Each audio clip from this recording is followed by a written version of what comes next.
अस्सलाम वालेकुम दोस्तों, मैंने आपके साथ एक बात शेयर करनी थी कि हुकूमत पाकिस्तान की तरफ से आटा फ्री दिया जा रहा है, महीने में 3 थैले। उसके लिए तरीक़ाकार क्या है?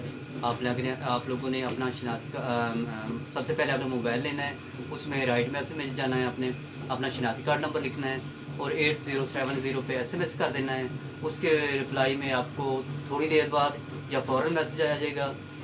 अगर मैसेज नहीं आता फिर भी आप जाएँ किसी अपने करीबी जाएँ, वहाँ गाड़ियाँ खड़ी हुई हैं जो आपको आटा फ्री देगा। फिर असल शनाख्ती कार्ड जाना है आपने, और ये बात अपने दूसरे दोस्तों के साथ भी शेयर करनी है ताकि जो भी मेरे भाई गरीब हैं, बहनें गरीब हैं, वो आटा फ्री ख़रीद सकें, ले सकें और वो आप करके रोज़े उनके आसानी से गुजर जाएँ और वो आराम से अपना गुज़ारा कर सकें।